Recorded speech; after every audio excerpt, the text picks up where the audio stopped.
The data is pretty clear on this one. Agents with personal assistants out-earn agents without personal assistants by 3 to 1. The National Association of Realtors does a study every year of production, and they do a deep dive into power brokers and elite producers, and it is well documented over the last 4 decades.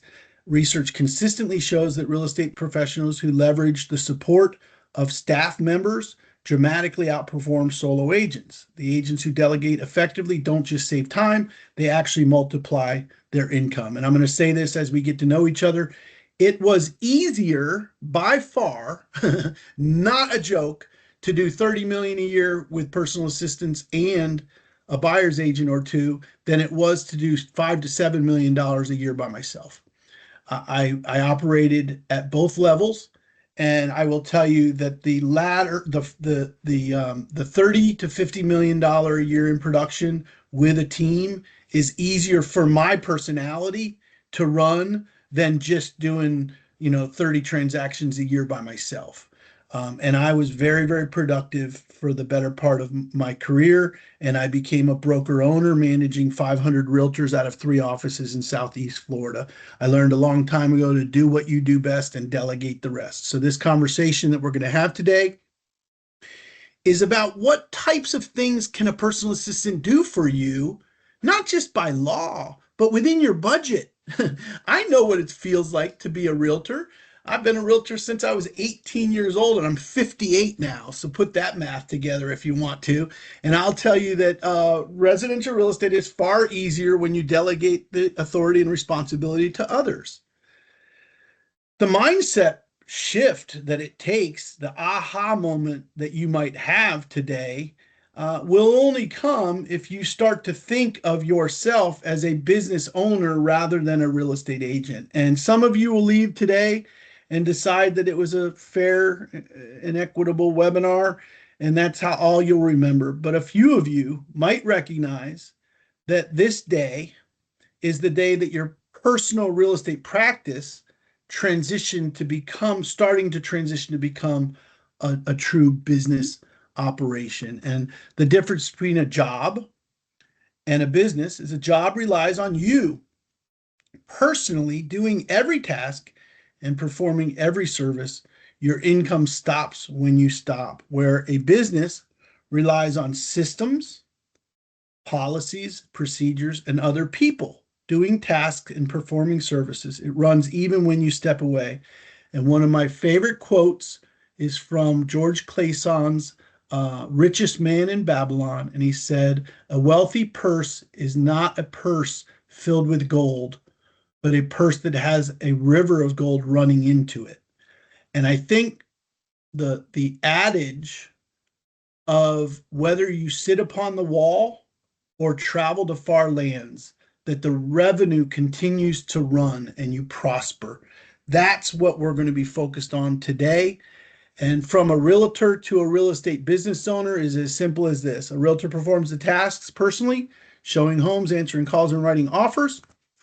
A real estate business attracts qualified buyers and sellers through repeatable systems and leveraged effort. So part of the discussion today, and I'm really happy to have this be more of a discussion, so I'd love it if anyone wants to kind of talk through their own devil's advocate or their own hesitation about some of these systems and policies and procedures that we're going to be talking about today. But our goal is to move the needle for you.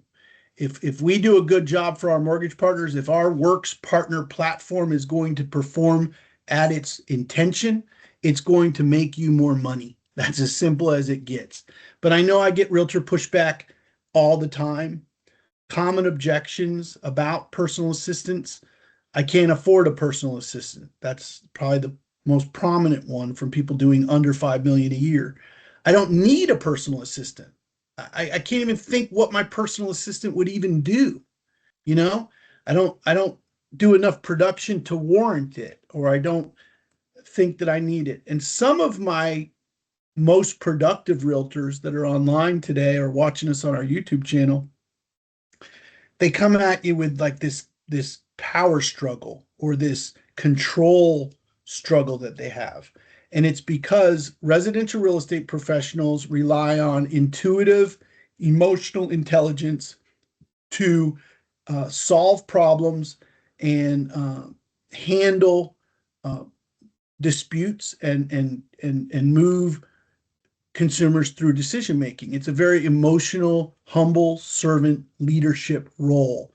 And it's hard for some of those people that are intuitively great at personal interaction and personal leadership and being a consultant and advisor. It's hard for some of us to imagine that another person could do it. And I'll just confide in you, after years and years and years of managing personal assistants and subordinate realtors, that you can be a humble servant leader and still have conviction about the way that things are done. And if you ever want to really study that, get to know an author named Michael Gerber, Gerber, Gerber, like the baby food. Michael Gerber wrote a book called The E-Myth and the E-Myth Revisited and the E-Myth Mastery Program. I've been an E-Myth Mastery student, and I will tell you that nothing transforms your understanding of leadership and the delegation of authority and responsibility more than a thorough study of the E-Myth Mastery Program or the E-Myth Revisited book. So that's just a helpful way to move the needle for you. But these are real concerns, especially the budget. So I want to tell you as a new friend, and I hope I can be a friend of yours long term. Remember, I'm not asking you for you to write a check or slide a credit card here. I'm paid by these mortgage bankers to help you be more productive.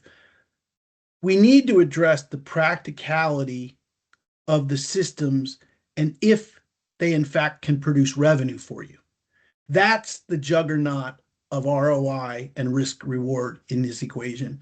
So the more we can research and be deliberate in our intentionality that we're going to be profitable with every personal assistant activity that's done, that it's going to make us money and free us up to do things that are more productive. So I wanted to squeeze in this little disclaimer because the world is changing. The AI advantage in residential real estate is real.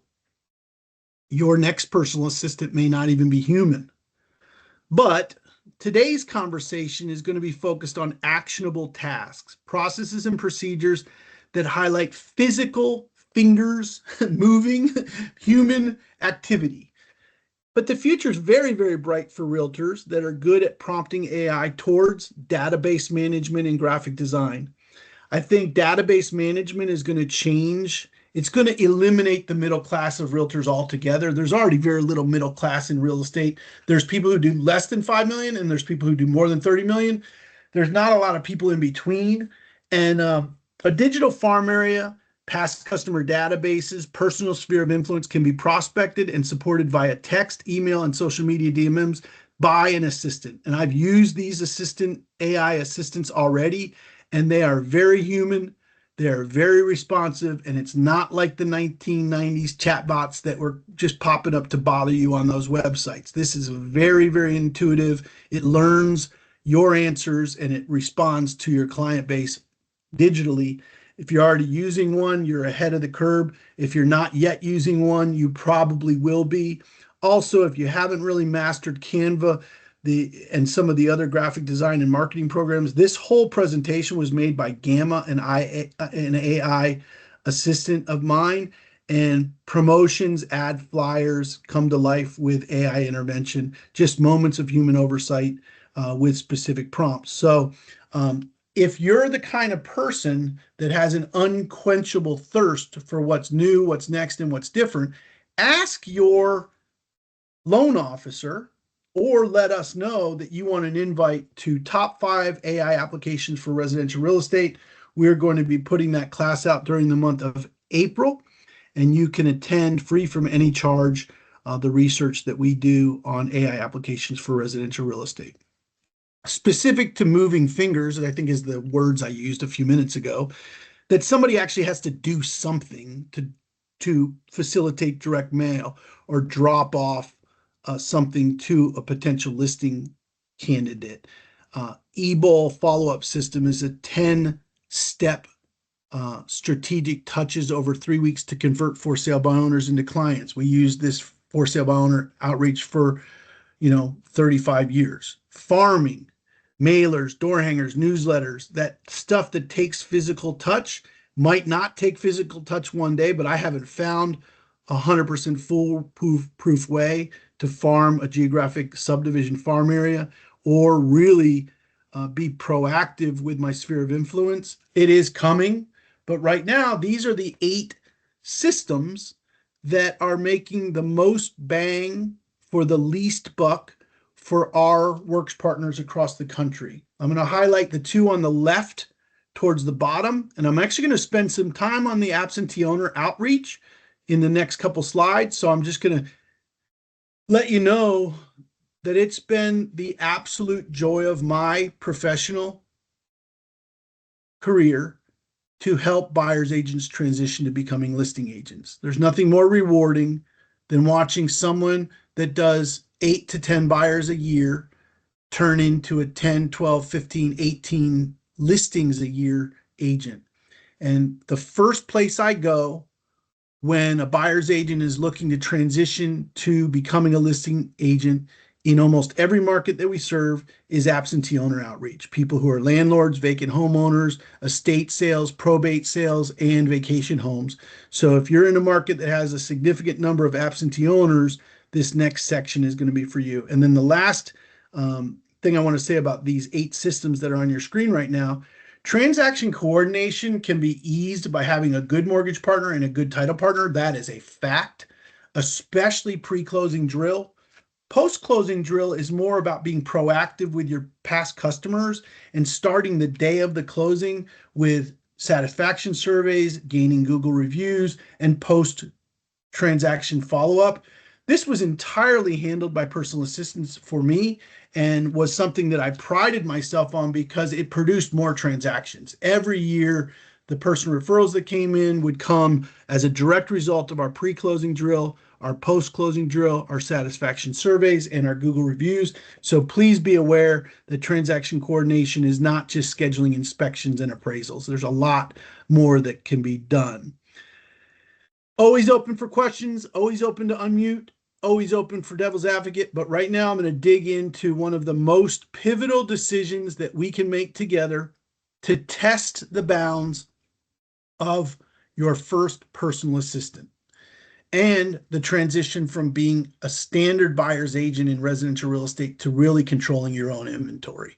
So firsthand experience with hundreds, I don't want to say hundreds because it sounds unrealistic, but dozens and dozens and dozens of agents that I started out with when they didn't really take any listings, or they only took listings from their sisters, brothers, cousins, and friends, but then they started to learn how to take listings from strangers. And if I were going to point to one Mendoza line, one hockey stick, production increase, it is when you start to take listings from strangers. So using a personal assistant to generate saleable listings, here's the mission statement. And everything I do starts out with a mission statement, right down to the most granular detail in my business. What is the mission of absentee owner outreach? Well, we're going to set a par. And a par is not set in stone. If you got 5 saleable listings, you got a birdie. If you got 6 saleable listings, you got an eagle. If you got 7 saleable listings, you got a hole in one, right? If you're using a golf analogy. But we have to set par at 4 so that our mission has a specific written goal with an attainable outcome. So if we were only to get 3 saleable listings, we got a bogey. And if we only got 2 saleable listings out of this endeavor, we got a double bogey, which is not good. But if we set a par for the mission of this actionable task for a personal assistant, and we benchmark $35,000 in GCI. Now you are smarter than me in your local market. I can't tell you what 4 saleable listings makes you in your market, but I used a low number of $35,000 for 4 saleable listings. And I want to set the tone for $25 a week. And I only want him or her to work 40 weeks a year. So $25 per week, and we're only going to do this system 40 weeks out of the year. The written goals for this particular system, we have to acquire a database of absentee owners from our county tax roll. Who are the people in our county that own a home here but live somewhere else? And some of them will own multiple homes in the same county. These are fantastic seller prospects. If you don't have access or don't know how to use the county tax rolls to get this information, you can go to datazap.com. When you buy data from them for about $150, the data comes pre-screened with predictive data scoring. I am not an employee of DataZap. I just use them all the time. Identify a friend, family member, retiree, or a real estate agent that's stuck, that has 60 minutes a week to work for you, and negotiate compensation at $1 per mailed note up to 25 notes per week. That is a simple system of written goals. Execute 25 handwritten notes at least 40 weeks this year for a labor cost of $1,000. You are making a $1,000 bet that this will produce you listings, and that is where the risk and reward equation comes in. Note costs of $100, that's how much it costs for the handwritten notes. And I actually did postage on 800 notes rather than 1,000, so it'd be slightly higher than that. But let's just assume our operating budget for the year is $1,700, projecting $3,500. That is the first rule of residential real estate. If I had to spend more than $3,500 to make $35,000, I would never do it, because I always spend a dime and make a dollar. Spend a dime, make a dollar. If I wrote a sticky note, I'd put it on my forehead. Spend a dime, make a dollar. If I could spend $2,000 and make $35,000, I can manage this system for the rest of my life. Bonus, the 4 listings are going to produce buyers. And I would say, from human experience and 40 years of experience selling houses, if I have 4 new signs in the ground, I'm going to get a lot of buyers, and I'm probably going to sell some more houses. But if we adhere to the spend a dime, make a dollar rule of budgeting, and we say to ourselves that realtors who manage, I'm going to wait on this, but I will tell you, realtors who manage money manage everything. A realtor who really understands how to spend $2,000 to make $3,500, that's when they transcend. So I'll go ahead and say it this way. Average and mediocre realtors manage buyers. Top realtors manage listings, but elite realtors manage systems. And that is not to be derogatory to a buyer's agent. It's just that it's impossible, because the average buyer takes between 28 and 40 hours of work personally. A listing takes between 4 and 9 hours of work to do. And a system, once it's built and working, can go on forever and ever and ever. And it will bring you that river of gold that flows into your purse, whether you sit upon the wall or travel to far lands, like my friend George Clayson told me in The Richest Man in Babylon. So yes, there is a system here that you can decide if you can invest $143 a month. And you say, no, Russ, I cannot invest $143 a month because I have 3 kids at home and my husband makes X and I make Y and I don't have the $143. Well, do you need to do this labor yourself to limit your investment down to $60 a month or $70 a month? That's the reality of a residential real estate business. It's like a Venn diagram.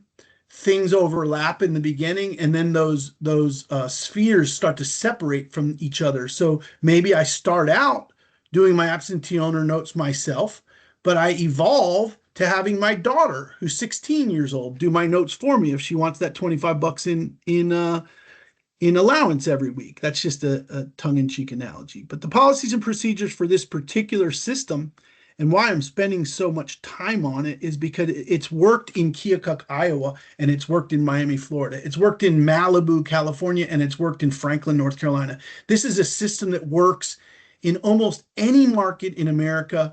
if there's people who own homes that they don't live in, and that's usually a pretty standard reality for most of the markets across the United States and Canada. The first policy is blue ink, handwritten, the same 3 sentences in each note card. Same agents outsourced to Hello.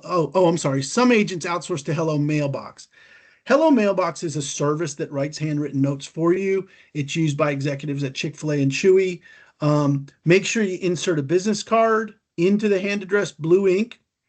And on the return address, we don't put the word Prudential. We don't put the word Berkshire Hathaway. We don't put the word Century 21.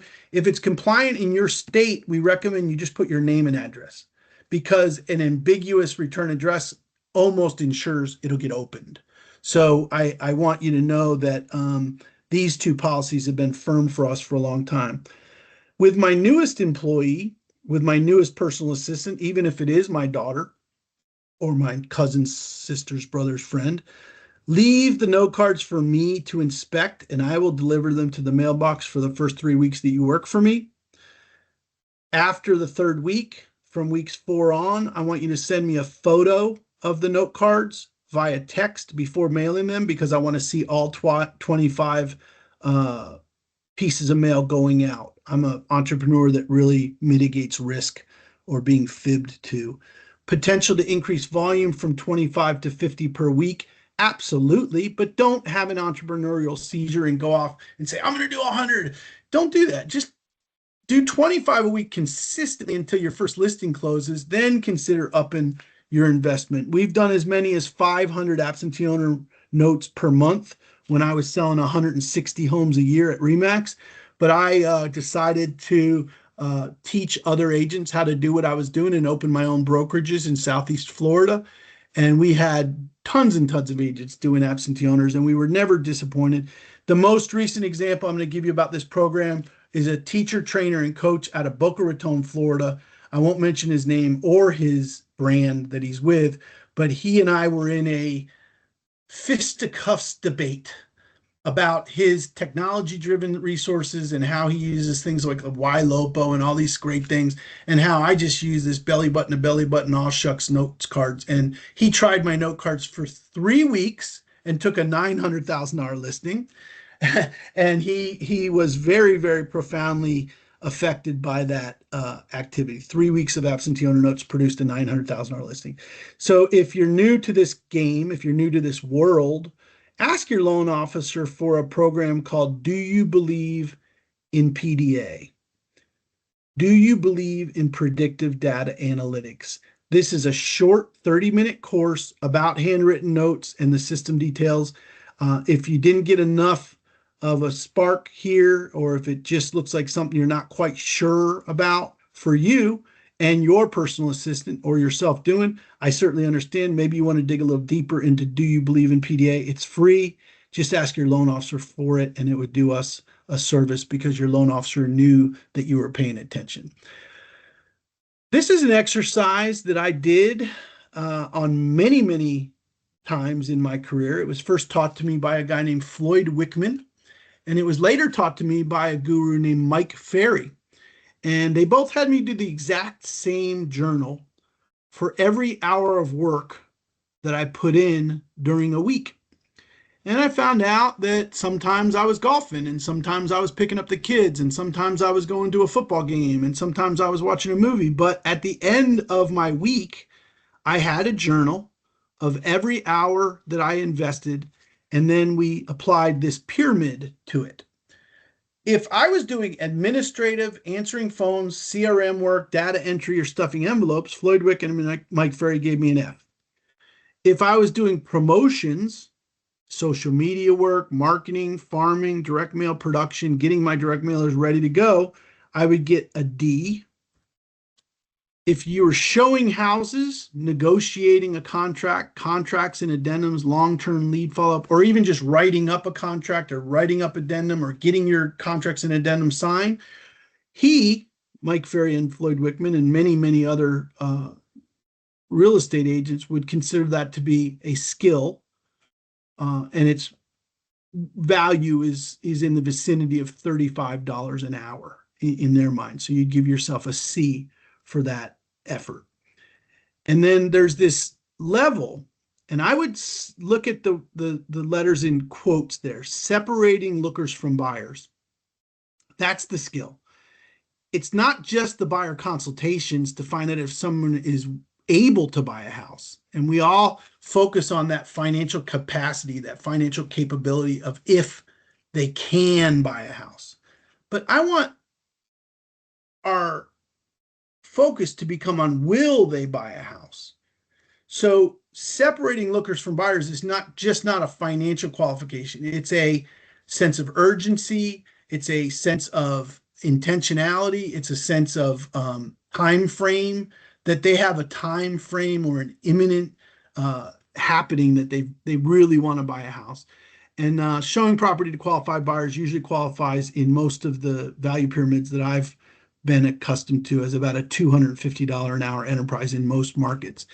And then listing presentations, the elite status, the pricing of listings, the advising of sellers. When you're sitting at the kitchen table with two sellers that are earnestly making decisions with your guidance, that's when you're at your highest and best use. That's the highest and best use of a residential real estate agent in my experience and my training. So what we're going to try to do for you throughout the rest of this conversation is to tell you, you're signaling to the universe that you're only worth 12 to 15 bucks an hour if that's all the work that you're doing all the time. But if you focused on these three endeavors, that's when you're the $250 to $500 an hour range. And that's get into more listing appointments. What systems put you face to face with more motivated sellers consistently? The next one is separating lookers from buyers. Qualified leads before investing hours of showings. And I will tell you, still happens today. It blows my mind, guys. And I apologize. And I've heard the old adage, I always go out and meet them for one or two houses just to build rapport, and then I'll get them pre-qualified. Okay, if that's your policy, that's your policy. But I have met realtors, well-trained realtors that have been in the business 3, 5, 7, 10 years that are so desperate for a deal that they refuse to bring up qualifying questions too early in a relationship for fear that they will lose the relationship. And I will tell you that the opposite is true for elite producers. So separating lookers from buyers is an absolute must. And then number 3, building and leveraging systems so that your business can start to rely on a system or a policy or procedure rather than just a lead gen platform or just a Zillow lead purchase. These are the systems that can produce you more and more listings. As a testimony to the way that we do it, the same way we just showed you the absentee owner program, I just started 2 new systems in March of 2026 for my mortgage enterprise in Western North Carolina. I retired from my brokerage. I got out of the business. I became a Works productivity platform leader for 100,000 real estate agents for about the last 20 years. And I was not bragging, but I was paid $6.5 million for that role to teach realtors. And I decided to retire to the Western North Carolina mountains. And for the first 5 years, we were in COVID and we were puttering through and grilling out and drinking wine and golfing and taking the dog for hikes. But I got so bored, literally, that and I felt so isolated from the rest of the world that I had to go do something else. So I opened up a small branch in Franklin, North Carolina, which is west of Asheville. And this week, we implemented 2 new systems that Brittany and Ken and Carrie are working on. Get 10 buyers to raise their hand via landing pages. That's the mission statement for March of 2026. There's the goals. Mission statement number 2, get 10 buyers to attend our first-time home buyer workshop in March. So on March 25th, we're doing a first-time homebuyer workshop just to educate the consumers. So we have that whole policy and procedure started in the goals. So I just use those as 2 examples of systemization that are being used by us today.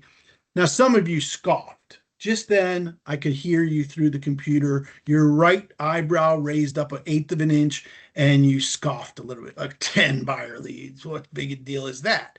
I'm going to tell you what, guys. You start a system with a result that's probable and likely. Can I get 4 listings through my absentee owners per year? 1 a quarter. Then, when you prove to yourself that you can produce 10 buyers through the landing page program, or you can produce 10 buyers through the first time homebuyer seminar. Then you expand it.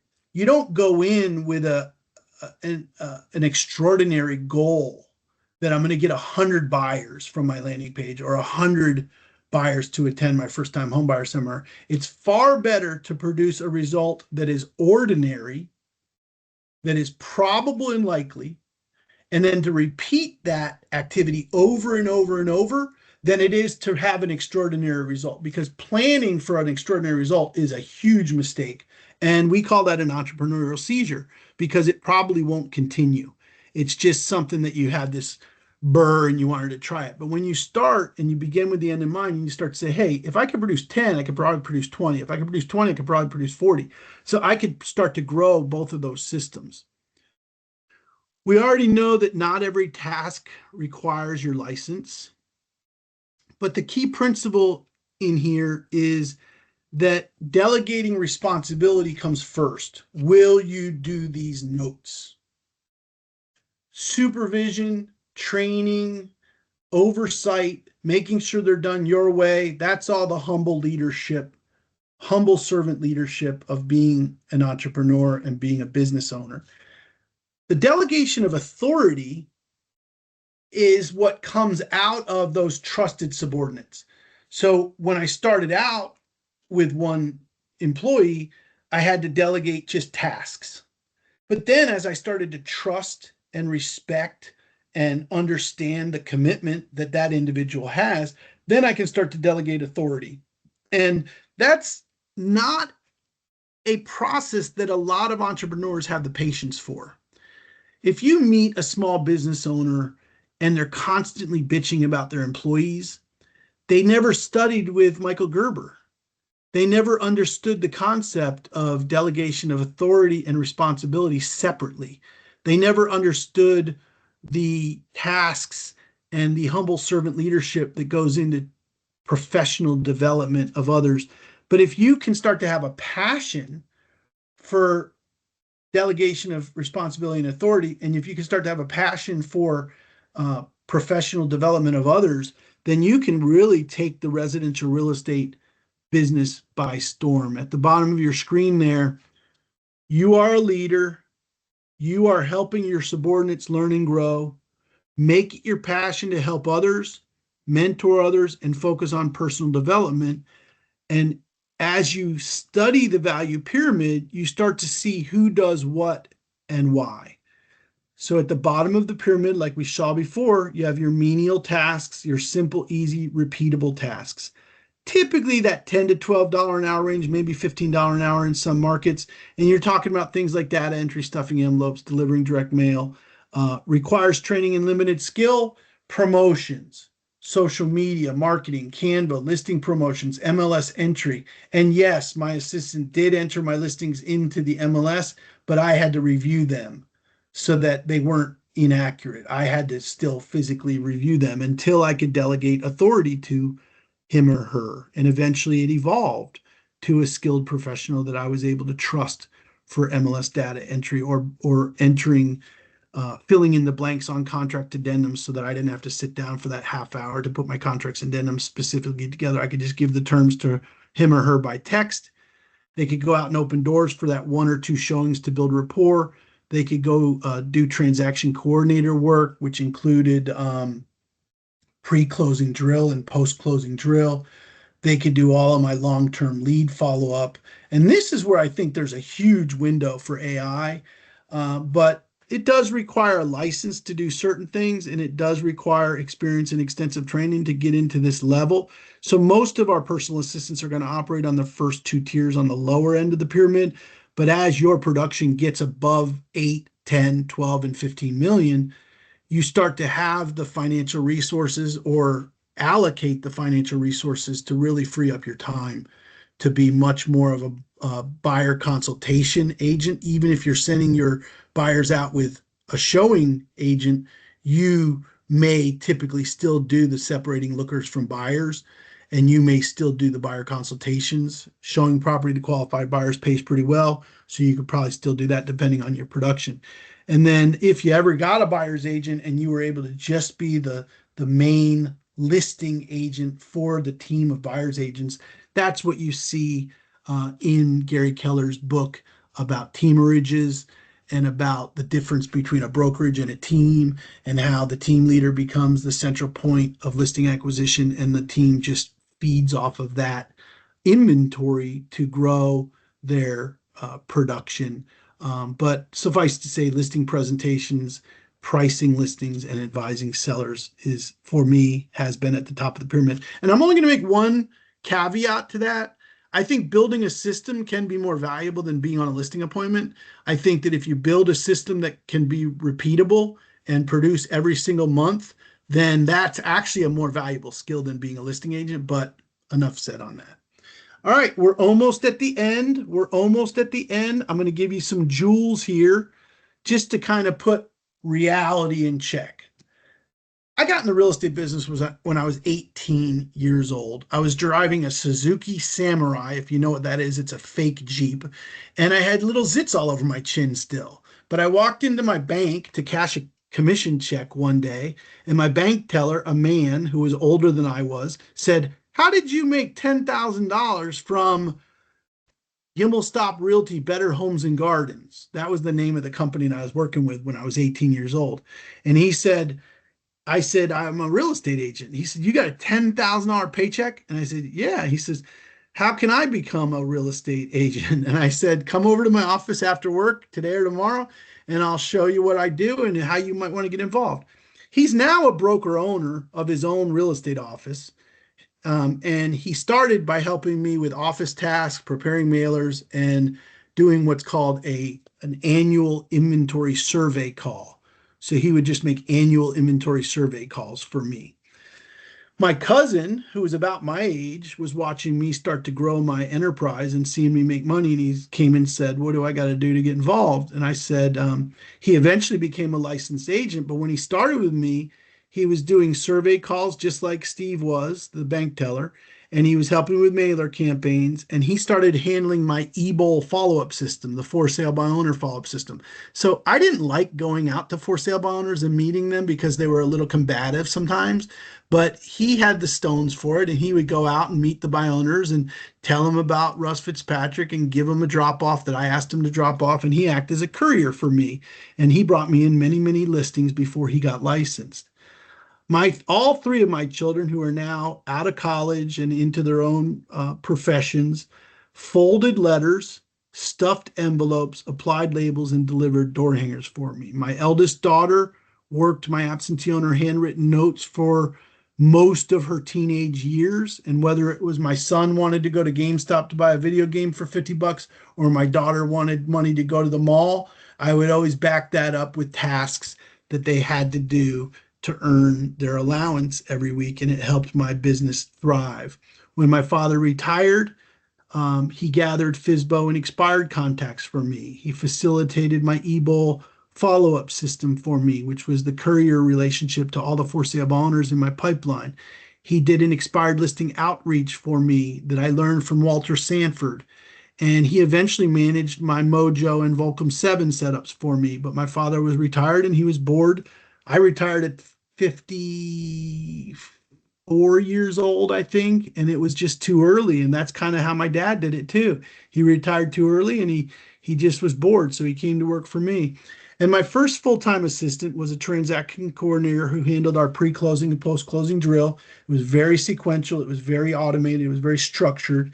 She was also our showing coordinator, both when we had houses that we wanted to show, she would set up those showings, and when we had our listings that needed to be coordinated to show way before, some of the systems that evolved today. She answered my phone and she became the primary customer care liaison, and she sent me texts throughout the day and into the evening from clients that had called her. So if this gives you sort of a crawl, walk, run version of personal assistance, I hope that you don't see it as an all or nothing endeavor after this. You don't have to spend $500 a week fixed to get a personal assistant. You could spend $25 a week on your absentee owner notes, and you could spend $100 a week on e-bowl and expired listing gold mine, and just Find people who are looking to get into the real estate business and want to be mentored. We have a I'm going to quick leave you question. with two things. Yes, ma'am. We have a quick question in the chat. Do you have pre-made sample packages for FSBO, expired, and script? What to say for absentee owners? Yes, and that really answers one of the big questions of what the Works Productivity Platform does. There's a realtor portal for every LO, and the loan officers typically have access to the entire portal. Or some of our agents go to our Worxaholic YouTube channel, and you can take full courses, download scripts, download letter templates, and best practices from years and years and years of experience. I like to say, you do not have to touch a stove to tell if it's hot. You can learn from somebody else who's already touched it, right? So we want to give you the scripts, dialogue, letters to use with your for sale owners and expireds. There's a class in there called the Expired Listing Goldmine. There's another class in there called EBOL, EBOL. And then there's plenty of other farming classes and things like that that are coming. And we're updating our classes every month, so you don't have to worry that it's old and stale. I've used the term, I hope that answered your question, entrepreneurial seizure, a flash of excitement that fades without structure. Ideas without execution stay ideas, or they become a time waster. You do it once and then never do it again. True business policy and procedure is documented. It's repeatable. Anyone on your team can follow and execute the policies and procedures, and they become transferable skills. My faith is that God gave us talent, but men and women can transfer skills amongst each other. So my faith says that you're given a certain amount of talent, and that's your gregarious gift to gab, your charisma, your sparkle in your eye, that special glint, that special smile, that thing that people just like about you. That's just God-given talent. But there are transferable skills. And if you use the skills that other realtors that have come before you used, you can scale your real estate business even if your talent and charisma are not at the level that you wish they were. And I want to say this: self-respect, self-image, and charisma comes from commitment. Success doesn't come from self-image and self-respect. Self-image and self-respect come from commitment. And the more of a commitment you make, the more of a swagger you have. And the more of a swagger you have, the more charisma you have, the more confidence you have. So a lot of individual agents that I meet, they're kind of meek and timid, and they're not exactly charismatic, and they're not that outgoing, and they're afraid to talk to strangers, or they're afraid to talk to for sale owners. They don't know what to say. But what happens is you make a commitment, and anything worth doing is worth doing poorly until you can do it well. So you start to do buy owners, and you hate it, and in 3 weeks and 5 weeks, and then 10 weeks in, you got a swagger about you, and all of a sudden you got charisma. So each of these repeatable, delegatable skills are inside of the Works Productivity Platform. EBOL, expired, farming Fridays, sphere of influence marketing, absentee owner outreach, hero direct marketing, transaction coordinator work, including the pre and post closing drills, marketing and CRM. These are all available. Just ask your loan officer for some help. Go to your loan officer and say, hey, I was on a Works event this week. There were some things that I never knew were in there. Can you show me where to get them? Even if he has to call us, or the two of you have to get on a call with our team.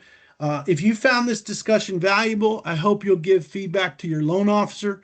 If you don't yet have a loan officer and are looking for a Works partner, or even if you just have a general question or idea that you want to bounce off, this is my personal email address. Typically, when we drop a new session, I get a lot of volume right afterwards, so please be patient on my responses this week. But if you're watching this on the YouTube channel, or if you're attending live, you can email me directly, and I'm more than happy to address your personal concerns. As long as you have a loan officer that's assigned to you inside of the Works Productivity Platform, we are excited to help. Brittany, I'm going to wrap up now, and I'm going to say to our agent friends, Thank you for attending. That is my story, and I'll be sticking to it. I really believe in what I talked to you about today. And the last thing I like to say is see you at the closing table, because if we all implement strategic systems, policies, and procedures, we'll get a lot more closings. Anything